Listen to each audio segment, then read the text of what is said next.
बताते कि श्री ब्रह्मा जी के पुत्र थे महर्षि कुश, और कुश के पुत्र कुशनाभ हुए, और राजा कुशनाभ के कोई पुत्र न था, है ना। अतः श्रेष्ठ पुत्र की प्राप्ति के लिए उन्होंने पुत्रेष्टि यज्ञ का अनुष्ठान किया।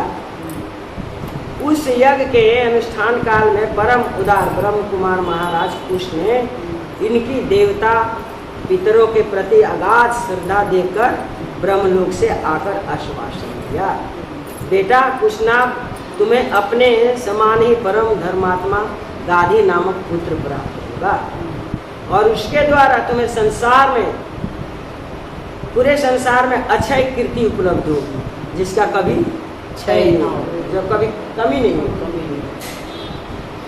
होगी। पृथ्वीपति कुशनाभ से ऐसा कहकर राज ऋषि कुश आकाश में प्रविष्ट हो सनातन ब्रह्मलोक को चले गए।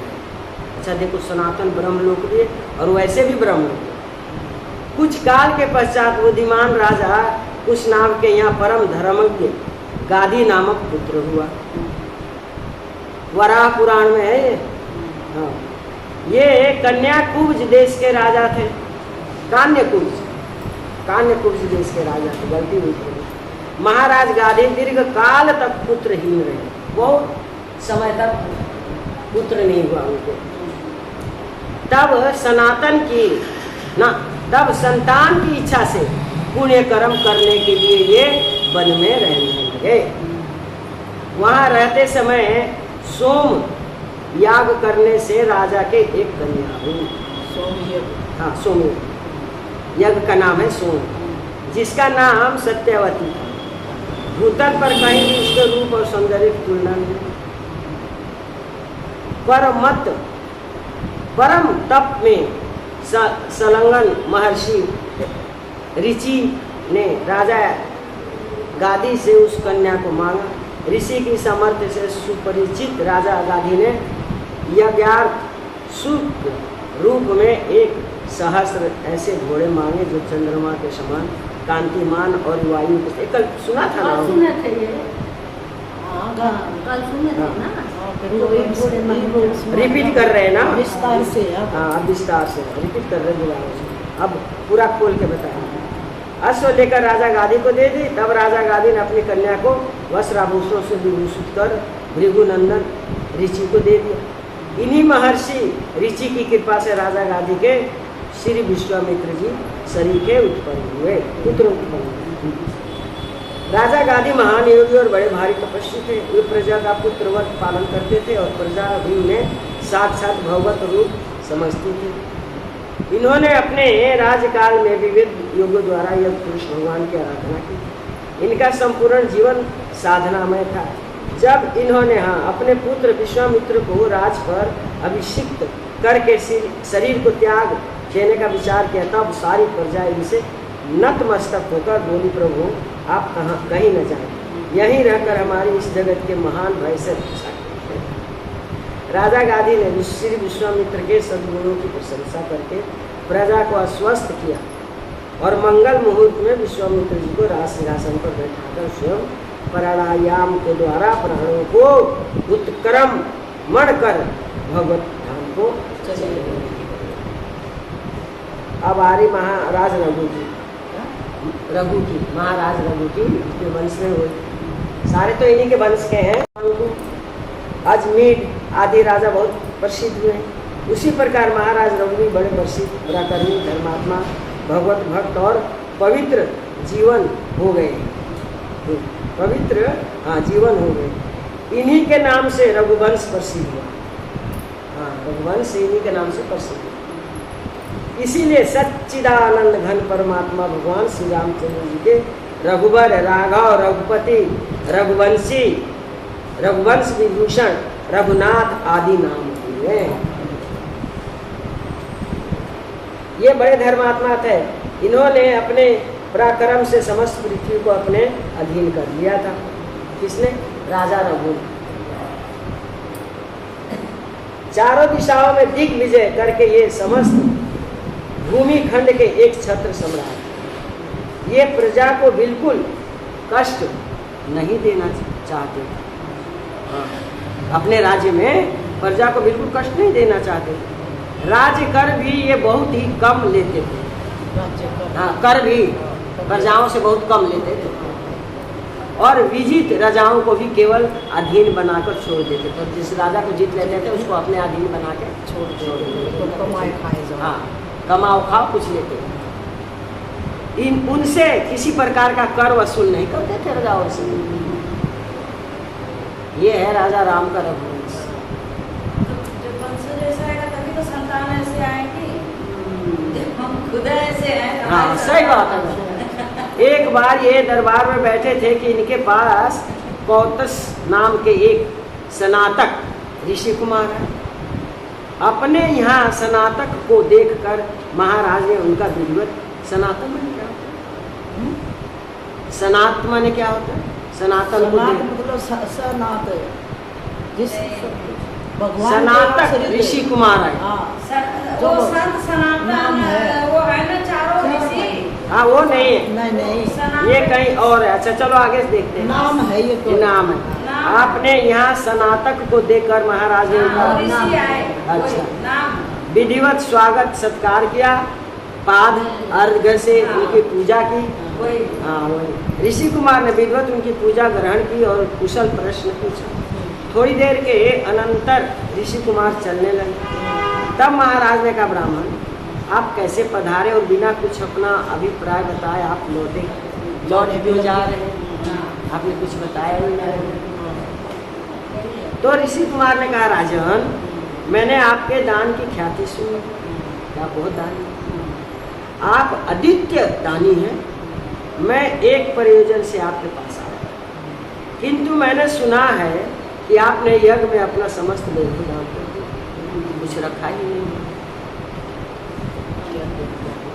यहाँ आकर मैंने प्रत्यक्ष देखा कि आपके पास अर्घ्य देने के लिए भी कोई धातु का पात्र नहीं है, लोटा नहीं है। हाँ, कोई चीज भी नहीं है आपके पास। अर्घ्य भी आपने अंजलि से दी मेरे को। देने के लिए कोई भी धातु का पात्र नहीं है। और आपने मुझे मिट्टी के पात्र से अर्घ्य दिया, मिट्टी के। अतः अब मैं आपसे कुछ नहीं कहूँ, मैं आपसे कुछ नहीं मांगू। हाँ, राजा ने कहा, नहीं ब्राह्मण आप मुझे अपना अभिप्राय बताइए, मैं यथा साध्य से उसे पूरा करने की चेष्टा करूँगा। अपनी शक्ति के अनुसार जो भी उसको काम करेंगे। तो ऐसे राजा थे, बता। स्नातक ने कहा, राजन मैंने अपने गुरु के यहाँ रहकर सांगोपांग वेदों का अध्ययन किया। सांगोपांग वेदों का चार तो ये है, इसके अलावा भी है सांगोपांग अध्ययन किया। अध्ययन के अनंतर मैंने गुरु जी से गुरु दक्षिणा के लिए प्रार्थना की। किसने? सनातक हाँ, कुमार ने। हाँ, उन्होंने कहा, हम तुम्हारी सेवा से ही संतुष्ट हैं, मुझे और कुछ भी दक्षिणा नहीं चाहिए। गुरु जी के यूँ कहने पर भी मैं बार बार उनसे गुरु दक्षिणा के लिए आग्रह करता ही रहा, बोलता ही रहा। हाँ, तब अंत में उन्होंने झल्लाकर, गुस्सा होकर झल्लाकर कहा, अच्छा तो 14 लाख स्वर्ण मुद्रा लाकर हमें दे दो, हमें दो, मैं इसीलिए आपके पास आया। सोने की 14 लाख मुद्रा। तो राजा बोले थे इनसे, जो संत थे उनसे संत बोले जब बार बार आग्रह किया कि नहीं आप कुछ मांगो, आप कुछ मांगो, तब झल्ला कर उन्होंने कहा 14 लाख मुद्रा ला करके मुझे दो, इसीलिए आपके पास आया था। सनातक ऋषि रघु राजा रघु भगवान राम के वंशज। महाराज ने कहा, ब्राह्मण मेरे हाथों में धनुष बाण के रहते हुए कोई विद्वान ब्रह्मचारी ब्राह्मण मेरे यहाँ से विमुख जाए तो मेरे राजपाट धन वैभव को धिकार है। मुझे भी धिकार है।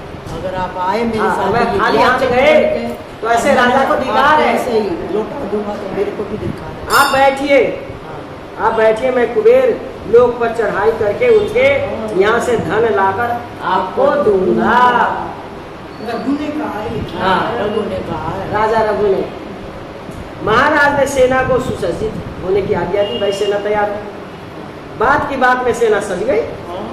निश्चय हुआ कि कल प्रस्थान होगा। प्रातःकाल कोषाध्यक्ष ने आकर महाराज से निवेदन किया कि महाराज, रात्रि में स्वर्ण की दृष्टि हुई और समस्त कोष स्वर्ण मुद्राओं से भर गया है। बिना चढ़ाई भाई उसकी कृपा है,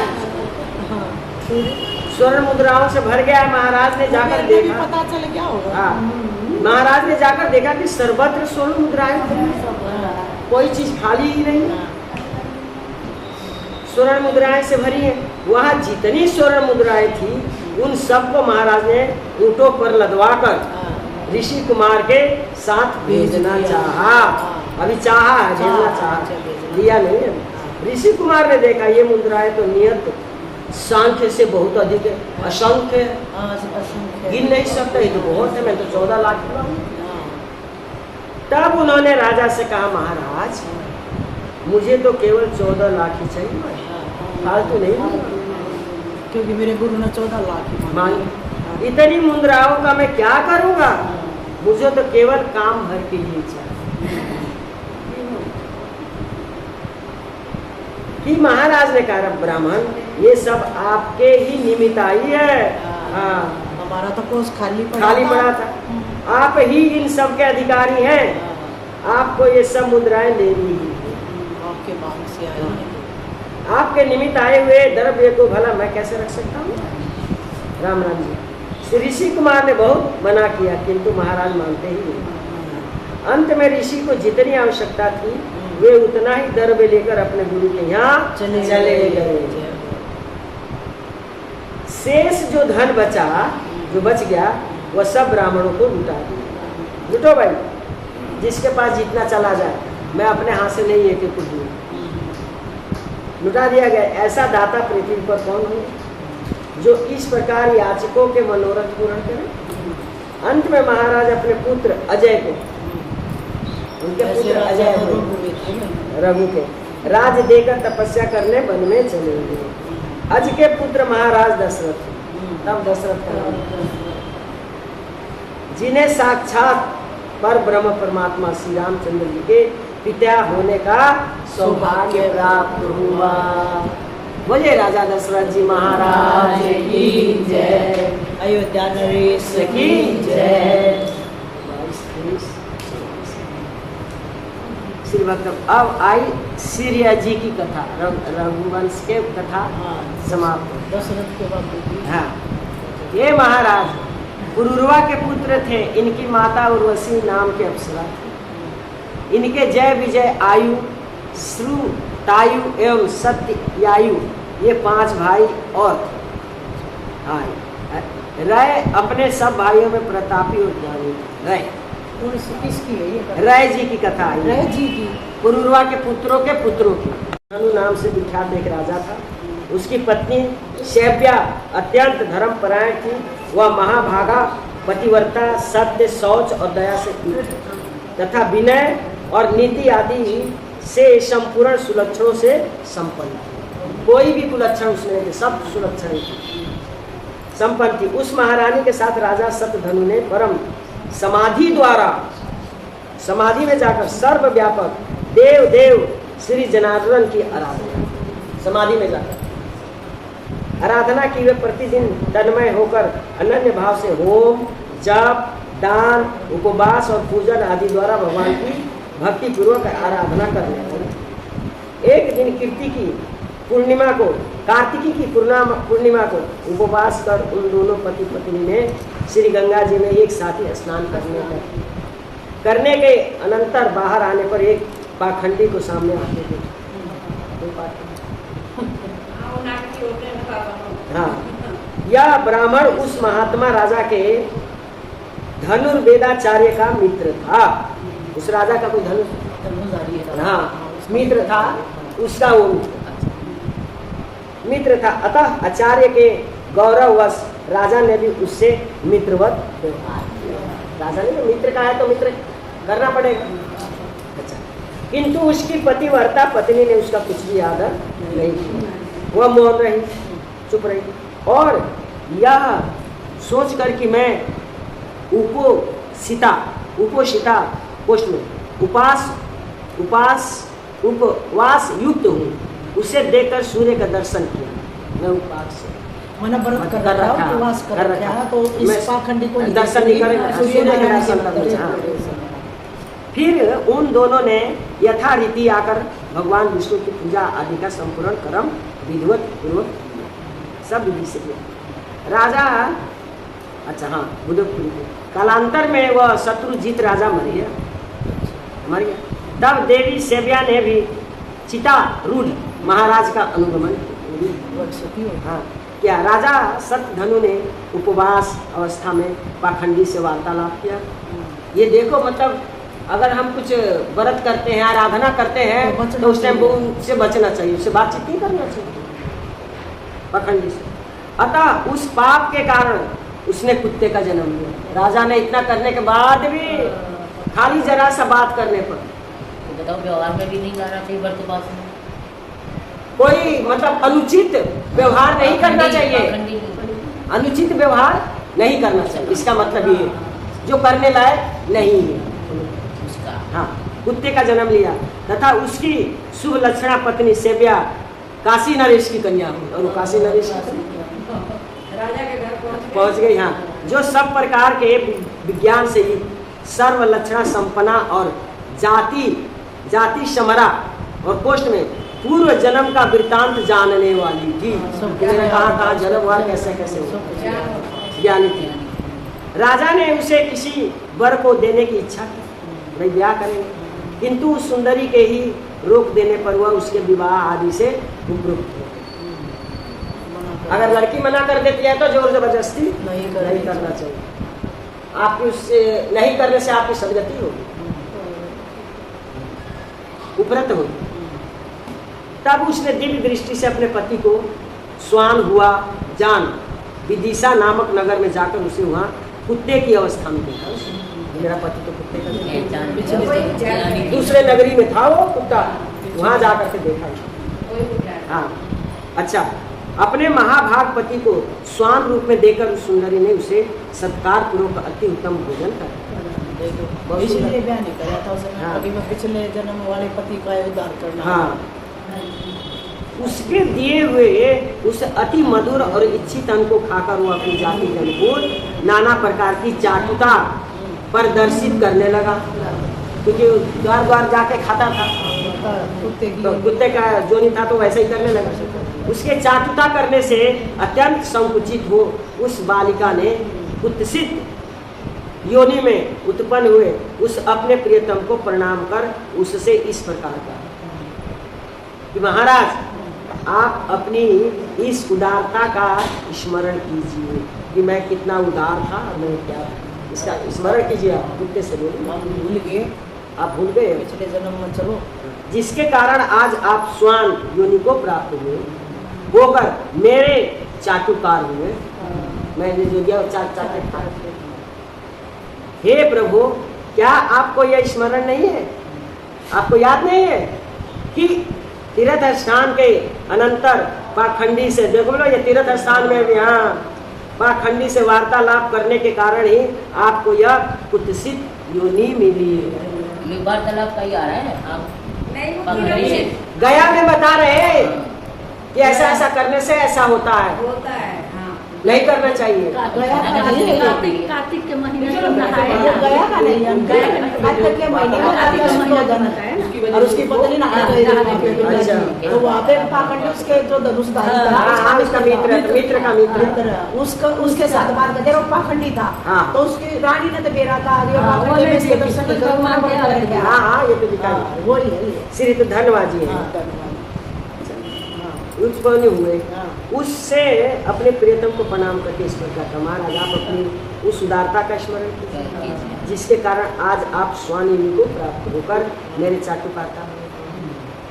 हे प्रभु, क्या आपको यह स्मरण नहीं है कि तीर्थ स्थान के अनंतर पाखंडी से वार्तालाप करने के कारण ही आपको यह कुत्सित योनि आपको यह काशीराज सुता द्वारा इस प्रकार स्मरण कराए जाने पर उसने बहुत देर तक अपने पूर्व जन्म का चिंतन किया।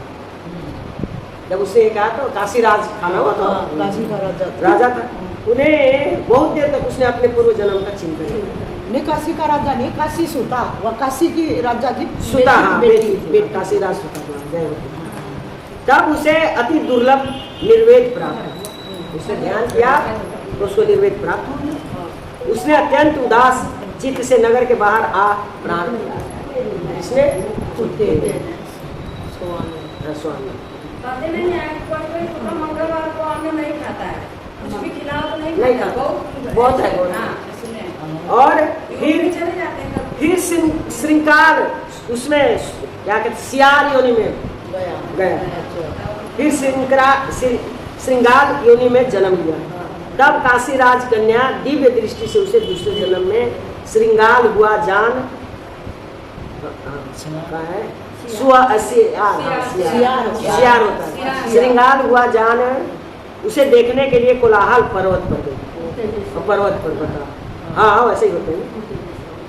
वहाँ भी अपने पति को श्रृंगार योनि में उत्पन्न हुआ देख वह सुंदरी राजकन्या उससे बोली हे राजेंद्र, स्वामी योनि में जन्म लेने पर मैंने आपसे जो पाखंड से वार्तालाप विषय एक पूर्व जन्म का वृतांत कहा था, क्या वो आपको स्मरण है, याद है? तब सत्यनिष्ठों में श्रेष्ठ राजा सतधनु ने उसके इस प्रकार कहने पर सारा सत्य वृतांत जानकर निराहार रहकर वन में अपना शरीर छोड़ दिया। वो शरीर सियार का शरीर भी छोड़ दिया, हाँ छोड़ दिया। फिर क्या हुआ? वह एक भेड़िया हुआ। ये तीनों एक ही प्रजाति कहने के अलग अलग होते हैं, हाँ। तो वो तो एक ही जैसे अकेला ही दिखते हैं। उनका सियार और भेड़िया। वो तो खुद ही भोग रहा है। उस समय भी अनिंदिता राजकन्या ने निर्जन वन में जाकर अपने पति को उसके तीनों जन्मों का वृत्तांत तीनों जन्म में कराया। वो वन में जाकर के और उसे ज्ञान प्राप्त था ना, वो दिव्य दृष्टि से देख लेती थी ना, उसको दिव्य दृष्टि प्राप्त था ना, तब देख लेती थी कहाँ है मेरा पति, तो जाकर के उसको करा। कोष्ठ में उसने कहा, हे महाभाग, तुम भेड़िया नहीं हो, तुम राजा सत्यधनु हो। तुम कोष्ठ में अपने पूर्व जन्मों में क्रमश कुकुर और श्रृंगार होकर अब भेड़िया हुए। कुकुर मने कुत्ता, कुत्ता हमने तो कुकुर ही कहते हैं। इस प्रकार उसके स्मरण कराने पर राजा ने जब भेड़िए के शरीर को छोड़ा तो फिर इस योनि में गिद्ध की। भाई करना पड़ेगा क्योंकि तुमने पवित्र स्थान पर पाखंडी से वार्तालाप की है। तो वार्तालाप ही तो किया आंटी। हाँ तो फिर क्यों किया वार्तालाप? किसको क्या पता कौन पाखंडी है? पाखंडी पता था, से ना पता था, बस उसकी औरत ने नहीं किया। जिसने करा है उसको तो नहीं पता था ना, जिसने वार्तालाप करी उसको नहीं। उसकी औरत को पता था, उसने नहीं किया। नहीं उसको पता था, उस राजा को ना वो व्यवहार में चला। उसका दोस्त का ये दोस्त था। हाँ तो इसलिए करना पड़ा। इसलिए वो ना अब हमारे दोस्त को नहीं जाता था, हमने उससे बात करने लगे। अरे छोड़ा तो कैसे थे? गृह योनि में जन्म लिया। उस समय भी उसकी निष्पाप भार्या ने, उसकी पत्नी ने उसे फिर बोध कराया, फिर उसको याद दिलाया, फिर बोध कराया। हे नरेंद्र, अब कहते हे नरेंद्र, तुम अपने स्वरूप का स्मरण करो, तुम कौन? हाँ, इन गृह चेष्टाओं को छोड़ो, पाखंडी के साथ वार्तालाप करने के दोष से ही तुम विद्ध हुए। फिर शरीर चार हो गए। चार क्यों नहीं होगी? फिर दूसरे जन्म में कौआ, काक, अभी ना पीछे थोड़ा करप काक योनि को तीर्थ पे अगर तुम पुण्य करोगे तो वो भी बहुत बड़ा पुण्य हो जाएगा, हाँ। अगर पाप करोगे तो वो भी बहुत बड़ा पाप होता है तीर्थ स्थान में, जरा भी पाप करने से। प्राप्त होने पर भी अपने पति को योग बल से पाकर उस सुंदरी ने कहा, प्रभु जिनके वशीभूत होकर संपूर्ण समांत गण नाना प्रकार की वस्तुएं भेंट करते हैं, वही आप आज का बलि भोजी हुए जो चढ़ा रहे हैं उसमें पितरों का, वो खा रहे हैं। तो बलि भोजी हुए। इसी प्रकार काक योनि में भी पूर्व जन्म का स्मरण कराए जाने पर राजा ने अपने प्राण छोड़ दिए। फिर क्या बना? जन्म हो गया। है ना, मयूर योनि में जन्म लिया। अब क्या हुआ, मयूर अवस्था में भी काशीराज की कन्या उसे उसके तो इतने जन्म हो लिए, पत्नी वही अपने सर पे थी।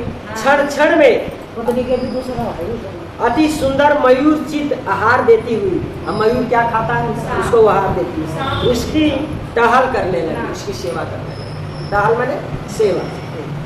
उस समय राजा जनक ने अश्वमेघ नामक महायज्ञ का अनुष्ठान किया। किसने? जनक। उस यज्ञ में भरत स्नान के समय उस मयूर को स्नान कराया। उस समय ये क्या है? भरत, इसका कोई तीर्थ है या कुछ है? भरत स्नान के समय उस मयूर को स्नान करा। वो कौन सी समय होगा, कौन सा ब्रह्म मुहूर्त होगा, टाइम होगा, कोई समय होगा। स्नान करा। तब उस सुंदरी ने स्वयं भी स्नान कर राजा को यह स्मरण करा, फिर उसको याद कराया, रिपीट कराया बार बार, कर्म repeat हाँ, कि किस प्रकार आपने स्वान और श्रृंगार आदि योनियां ग्रहण की थी। आपको याद नहीं है? अपनी जन्म परंपरा का स्मरण होने पर उसने अपना शरीर त्याग दिया, ये त्याग दिया। और फिर क्या हुआ? महात्मा जनक जी के यहाँ ही पुत्र रूप से जन्म लिया। उतना एक ज्ञानी और पत्नी थी कि उसने याद हाँ, किया तो उसका है। मोक्ष हो गया। नहीं तो उसी में तब उस सुंदरी ने अपने पिता को विवाह के लिए प्रेरित किया। तब प्रेरित किया वो सीता। वो सुन, और कोई जनक प्रश्न दे अभी आता है ना। तब उस सुंदरी ने अपने पिता को विवाह के लिए प्रेरित किया। उसकी प्रेरणा से राजा ने उसके स्वयंवर का आयोजन किया।